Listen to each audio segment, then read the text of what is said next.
ناظرین مزید حدیث حاصل کرنے کے لیے اردو حدیث لیب کو ضرور سبسکرائب کریں شکریہ سب سے پہلے ویڈیو کا نوٹیفیکیشن حاصل کرنے کے لیے بیل کے آئیکن کو ضرور پریس کیجیے گا بسم اللہ الرحمن الرحیم۔ یہ واقعہ ایک سعودی نوجوان کا ہے۔ یہ اپنی زندگی سے مطمئن نہیں تھا۔ اس کی تنخواہ صرف 4000 ریال تھی۔ شادی شدہ ہونے کی وجہ سے اس کے اخراجات اس کی تنخواہ سے کہیں زیادہ تھے۔ مہینہ ختم ہونے سے پہلے ہی اس کی تنخواہ ختم ہو جاتی اور اسے قرض لینا پڑتا۔ یوں وہ آہستہ آہستہ قرضوں کی دلدل میں ڈوبتا جا رہا تھا اور اس کا یقین بنتا جا رہا تھا کہ اب اس کی زندگی اسی حال میں ہی گزرے گی، باوجود کہ اس کی بیوی اس کے مالی حالت کا خیال کرتی، لیکن قرضوں کے بوجھ میں تو سانس لینا بھی دشوار ہوتا ہے۔ ایک دن وہ اپنے دوستوں کی مجلس میں گیا۔ وہاں اس دن ایک ایسا دوست بھی موجود تھا جو صاحب رائے آدمی تھا، اور اس نوجوان کا کہنا تھا کہ میں اپنے اس دوست کے مشوروں کو قدر کی نگاہ سے دیکھتا تھا۔ کہنے لگا، میں نے اسے باتوں باتوں میں اپنی کہانی کہہ سنائی اور اپنی مالی مشکلات اس کے سامنے رکھی۔ اس نے میری بات سنی اور کہا کہ میری رائے یہ کہ تم اپنی تنخواہ میں سے کچھ حصہ صدقہ کے لیے مختص کرو۔ اس سعودی نوجوان نے حیرت سے کہا، جناب، مجھے گھر کے خرچے پورے کرنے لیے قرضے لینے پڑتے ہیں اور اب صدقہ نکالنے کا کہہ رہے ہیں۔ خیر، میں نے گھر آ کر اپنی بیوی کو ساری بات بتائی تو بیوی کہنے لگی، تجربہ کرنے میں کیا حرج ہے؟ ہو سکتا ہے اللہ جل شانہ تم پر رزق کے دروازے کھول دے۔ کہتا ہے، میں نے ماہانہ 4000 ریال میں سے 30 ریال صدقہ کے لیے مختص کرنے کا ارادہ کیا اور مہینے کے آخر میں اسے ادا کرنا شروع کر دیا۔ سبحان اللہ! قسم کھا کر کہتا ہوں، میری تو حالت ہی بدل گئی۔ کہاں میں ہر وقت مالی ٹینشنوں میں اور سوچوں میں رہتا تھا، اور کہاں اب میری زندگی گویا پھول ہو گئی تھی، ہلکی پھلکی آسان۔ قرضوں کے باوجود میں خود کو آزاد محسوس کرتا تھا۔ ایک ایسا ذہنی سکون تھا کہ کیا بتاؤں۔ پھر چند ماہ بعد میں نے اپنی زندگی کو سیٹ کرنا شروع کیا، اپنی تنخواہ کو حصوں میں تقسیم کیا، اور یوں ایسی برکت ہوئی جیسے پہلے کبھی نہیں ہوئی تھی۔ میں نے حساب لگا لیا اور مجھے اندازہ ہو گیا کہ کتنی مدت میں انشاءاللہ قرضوں کے بوجھ سے میری جان چھوٹ جائے گی۔ اللہ کی قسم! صدقہ کیا ہے؟ کوئی نہیں جانتا سوائے اس کے جس نے اسے آزمایا ہو۔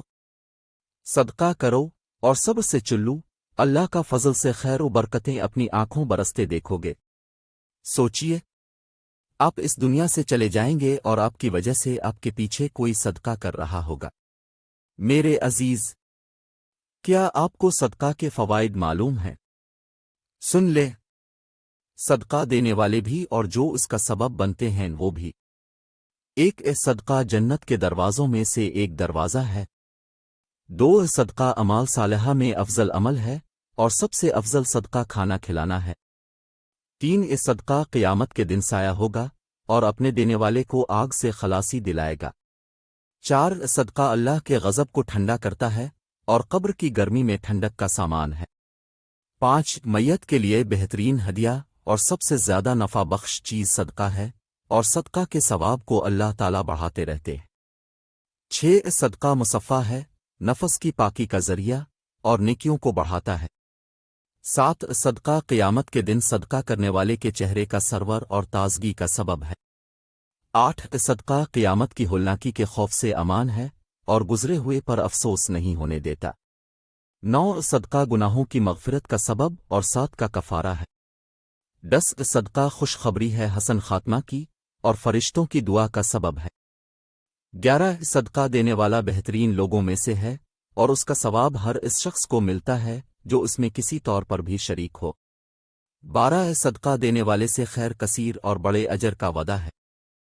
13 خرچ کرنا آدمی کو متقین کی صف میں شامل کر دیتا ہے اور صدقہ کرنے والے سے اللہ کی مخلوق محبت کرتی ہے۔ 14 صدقہ کرنا جود و کرم اور سخاوت کی علامت ہے۔ 15 صدقہ دعاؤں کے قبول ہونے اور مشکلوں سے نکالنے کا ذریعہ ہے۔ 16 صدقہ بلاک مصیبت کو دور کرتا ہے اور دنیا میں 70 دروازے برائی کے بند کرتا ہے۔ 17 صدقہ عمر میں اور مال میں اضافے کا سبب ہے، کامیابی اور وسعت رزق کا سبب ہے۔ 18 صدقہ علاج بھی ہے، دوا بھی اور شفا بھی۔ 19 صدقہ آگ سے جلنے، غرق ہونے، چوری اور بری موت کو روکتا ہے۔ 20 صدقہ کا اجر ملتا ہے، چاہے جانوروں اور پرندوں پر ہی کیوں نہ ہو۔ آخری بات، بہترین صدقہ اس وقت یہ ہے کہ آپ اس میسج کو صدقہ کی نیت سے آگے شر کر دیں